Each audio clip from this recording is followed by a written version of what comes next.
Learn with care study centre में आपका स्वागत है। आज हम लोग बिहार एसएससी द्वारा पिछली कुछ परीक्षाओं में पूछे गए प्रश्नों को देखेंगे। तो चलिए शुरू करते हैं। पहला क्वेश्चन है कि अपने उद्गम स्थल में गंगा नदी जानी जाती है, किस नाम से जानी जाती है?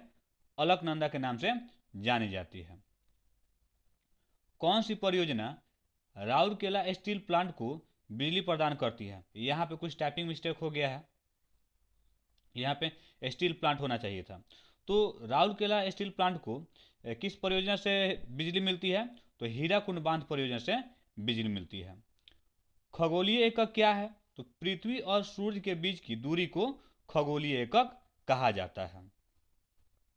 नेक्स्ट देखते हैं, पृथ्वी के केंद्र पर अत्यधिक तापमान के बावजूद भी आंतरिक कोर पिघली हुई अवस्था में नहीं होती है। इसके कारण क्या है? तो इसके कारण ये है कि चट्टान पर आती हुई दाब गलन बिंदु को बढ़ा देती है। इसी वजह से पृथ्वी के केंद्र पर अत्यधिक तापमान के बावजूद भी इसकी जो आंतरिक कोर होती है वो पिघली हुई अवस्था में नहीं होती है। नेक्स्ट, कानपुर में 1857 की क्रांति का नेता कौन था? नाना साहब थे। नेक्स्ट देखते हैं, हेनसंग ने भारत भ्रमण किया तो हर्ष के शासनकाल में किया था। हेनसंग ने भारत भ्रमण कब किया? तो हर्ष के शासनकाल में किया था। स्वतंत्रता की पहली लड़ाई लड़ी गई तो मेरठ में 1857 का जो युद्ध हुआ था, स्वतंत्रता संग्राम था, वो मेरठ से ही चालू हुआ था। पांचवी पंचवर्षीय योजना कब लागू की गई? तो ये 1 अप्रैल 1978 से 31 मार्च 1979 के बीच लागू की गई थी। एशिया के देशों में किस देश का सर्वप्रथम औद्योगिकरण हुआ था? तो एशिया के देशों में सर्वप्रथम जापान का औद्योगिकरण हुआ था।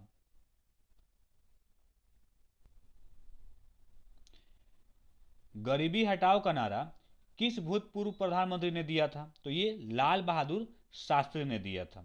गरीबी हटाओ का नारा लाल बहादुर शास्त्री ने दिया था। एक दूसरे के सापेक्ष महाद्वीपों के संचलन के तथ्य को प्रतिपादित करने वाला सबसे बड़ा सिद्धांत क्या है? तो महाद्वीपीय विस्थापन सिद्धांत है। किस देश को सफेद हाथियों की भूमि कहा जाता है? तो ये थाईलैंड को कहा जाता है। सफेद हाथियों की भूमि थाईलैंड को कहा जाता है। भारत एवं अफगानिस्तान के बीच जो सीमा रेखा है इसको किस नाम से जाना जाता है? डुरंड रेखा के नाम से जाना जाता है। भारत और अफगानिस्तान के बीच के सीमा रेखा को डुरंड रेखा के नाम। राजस्थान में स्थित पर्वतीय स्थल माउंट आबू प्रसिद्ध है, किस लिए? तो जैन मंदिर के लिए प्रसिद्ध है। तो राजस्थान में स्थित पर्वतीय स्थल माउंट आबू जैन मंदिरों के लिए प्रसिद्ध है। रेलवे के यात्री डिब्बे निर्मित होते हैं तो ये पैरम्बूर में होते हैं। औद्योगिक नीति 1956 में जोर दिया गया था, तो किस पे जोर दिया गया था? सार्वजनिक क्षेत्र के महत्व पर सर्वाधिक जोर दिया गया था। मुद्रा और वित्त रिपोर्ट प्रकाशित कब होती है? तो ये वर्ष भर यानी पूरे साल प्रकाशित होती है। मुद्रा और वित्त रिपोर्ट पूरे वर्ष प्रकाशित होती है।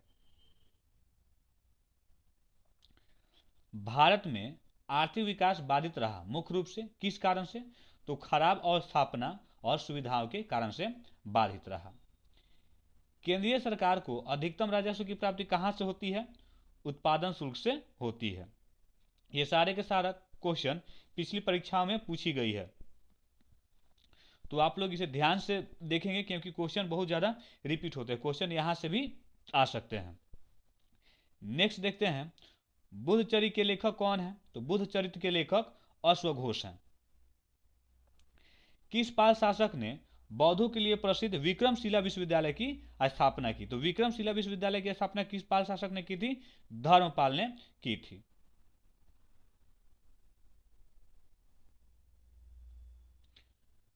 खजुराहो में मंदिर का निर्माण किया गया किनके द्वारा? तो बुंदेलखंड के चंदेलों के द्वारा किया गया। खजुराहो में मंदिर का निर्माण बुंदेलखंड के चंदेलों द्वारा किया गया। भारत के साथ व्यापार करने वाले प्रथम यूरोपीय कौन थे? तो ये पुर्तगाली थे। और सबसे पहला पुर्तगाली कौन आया था? तो वास्को डी गामा सबसे पहले भारत आया था।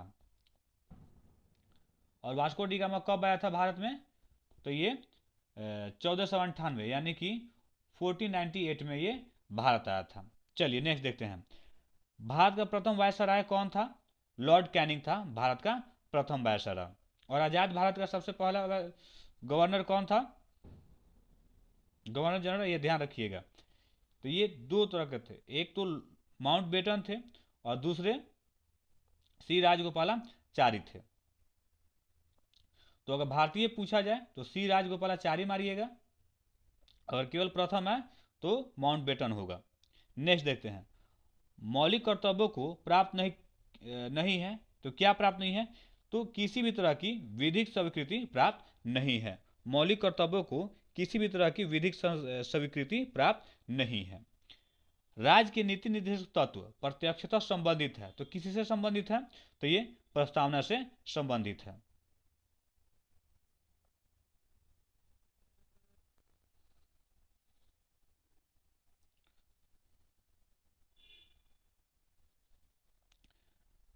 संघ के कार्यकारिणी का संवैधानिक प्रमुख है तो राष्ट्रपति होते हैं। क्या राष्ट्रपति एक मंत्री विशेष को हटा सकते हैं? हाँ, हटा सकते हैं, लेकिन जब प्रधानमंत्री उसके लिए सलाह दें तब। जब उपराष्ट्रपति राष्ट्रपति का पद ग्रहण करते हैं तो क्या होता है? तो राज्यसभा का अध्यक्ष का पद खाली हो जाता है। वित्त के संदर्भ में संविधान ने क्या किया है? तो बंटवारा वित्त आयोग पर छोड़ दिया है। तो वित्त के संदर्भ में संविधान ने बंटवारा वित्त पर छोड़ दिया है।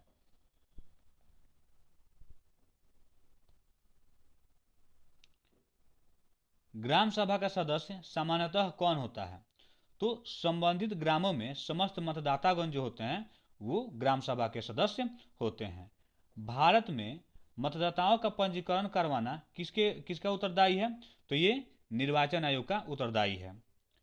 पंचतंत्र के लेखक कौन है? विष्णु शर्मा है। सिक्किम एक नया राज्य किस संशोधन के तहत बना? तो ये 36वें संविधान संशोधन 1975 के तहत बना। भारत का संघ भारत के राज्यों एवं संघ शासित प्रदेशों को शामिल करके बनाया गया है।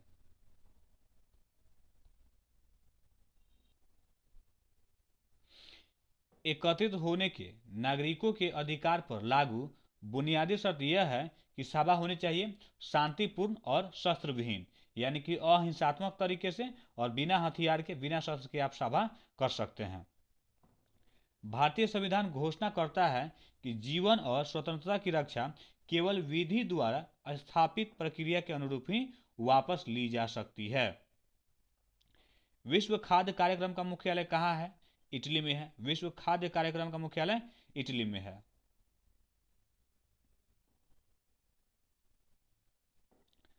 भारत का एकमात्र राज्य कौन सा है जहां समान आचार संहिता लागू है? तो ये गोवा है, जहां पे समान आचार संहिता लागू है।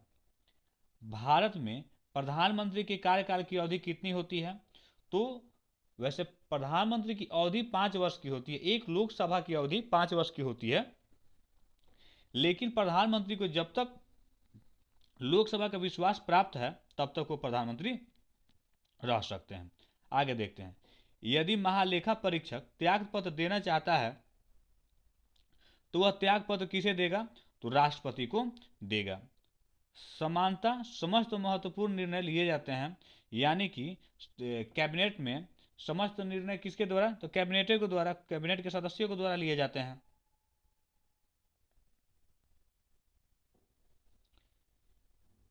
एक धन विधेयक और एक वित्त विधेयक में यह अंतर है कि वित्त विधेयक को राज्यसभा के द्वारा प्रभावपूर्ण ढंग से अस्वीकृत किया जा सकता है, लेकिन धन विधेयक को अस्वीकृत नहीं किया जा सकता है। नियंत्रक और महालेखा परीक्षक संबंधित है, तो ये लोक लेखा समिति से संबंधित है। नियंत्रक और महालेखा परीक्षक लोक लेखा समिति से संबंधित है।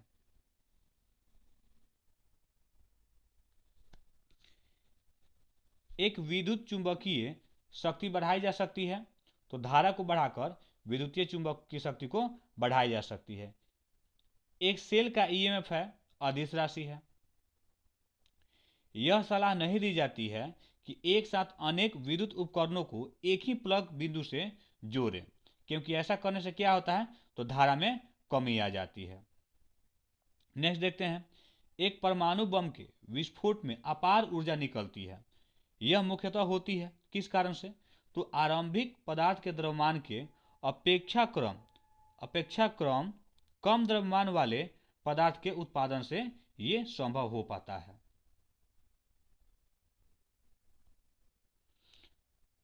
मानव निर्मित तत्व है प्लूटोनियम। घाव को शीघ्रता से कौन सा विटामिन भरता है, तो विटामिन सी भरता है। मनुष्य में जो ऊर्जा संचित होती है वो कैसे होती है, तो एटीपी में होती है। और एटीपी का फुल फॉर्म आप लोग कमेंट बॉक्स में बताएंगे। एटीपी का क्या फुल फॉर्म होता है, ये आप लोग कमेंट बॉक्स में बताएंगे। 5 डिग्री फ़ारेनहाइट को केल्विन स्केल में बदलना है, तो सबसे पहले इस फ़ारेनहाइट को सेल्सियस में बदलना पड़ेगा। और फ़ारेनहाइट को सेल्सियस में बदलने का एक फार्मूला होता है C/5 इक्वल टू F-32/9 होता है। ऐसे करके हम क्या करेंगे, इस 5 डिग्री को हम, ये 5 डिग्री फ़ारेनहाइट को यहाँ पे F की जगह पर रखेंगे, उसके बाद सॉल्व करेंगे तो C का वैल्यू आएगा। और C का जो वैल्यू आ जाएगा उसको हम लोग क्या करेंगे, 273 में से उसको माइनस कर देंगे। इस C के वैल्यू को हम क्या करेंगे, 273 में से माइनस कर देंगे, तो जो वैल्यू आएगा वो क्या होगा, केल्विन स्केल में हमारा वो वैल्यू मिल जाएगा। नेक्स्ट देखते हैं, जिप्सम का प्रयोग, ये सॉल्व करके आप लोग कमेंट बॉक्स में बताएंगे इसका आंसर सॉल्व करके। जिप्सम का प्रयोग किस प्रकार की मृदा में किया जाता है, तो जिप्सम का प्रयोग लवणीय मृदा में किया जाता है।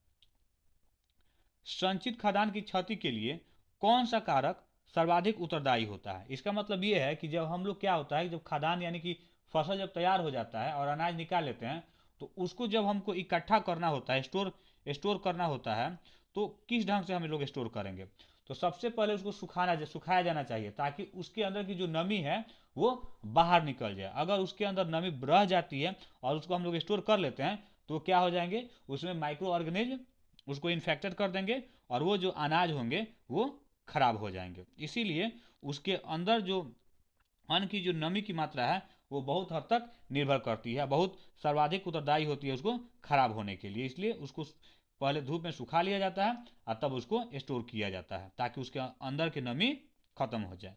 नेक्स्ट देखते हैं, त्वचा में आंतरिक रंजनक का उत्पादन उत्प्रेरित होता है, किससे होता है, तो विटामिनों के कारण होता है। चलिए,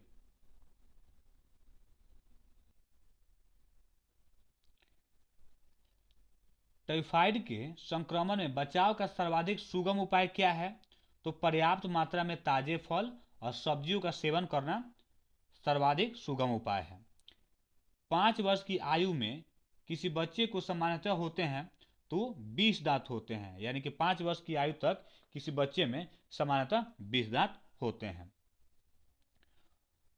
फोटोग्राफ के प्लेटों को काले कागज से क्यों ढका जाता है, तो वो इसलिए क्योंकि प्लेट पर फैला सिल्वर ब्रोमाइड प्रकाश के प्रति अत्यधिक संवेदनशील होता है, और जो काला कागज होता है वो प्रकाश के संपर्क में आने से इसको रोकता है। इसीलिए फोटोग्राफ के प्लेटों को काले कागज से ढक दिया जाता है। आवर्त सारणी के वर्ग 1 के तत्व हैं, तो ये क्षार धातुएं होती हैं। वर्ग 1 के जो तत्व होते हैं क्षार धातुएं होती हैं। एल्केनों का प्रतिनिधित्व करने वाला सामान्य सूत्र कौन सा है, तो एल्केन का सामान्य सूत्र क्या होता है, CnH2n+2 होता है। एल्केन का सामान्य सूत्र CnH2n+2 होता है। तो फिर मिलेंगे हम लोग नेक्स्ट वीडियो में ऐसे ही कुछ इंपॉर्टेंट क्वेश्चन के साथ में। तब तक आप लोग पढ़ाई करते रहें। अगर आपको ऐसा लगता है कि आप हमें कुछ सुझाव दे सकते हैं, तो कृपया आप अपना सुझाव दें कमेंट बॉक्स में। आपके सुझाव को हम पढ़ेंगे और विशेष रूप से उस पर ध्यान देंगे। चलिए ठीक है, फिर मिलते हैं।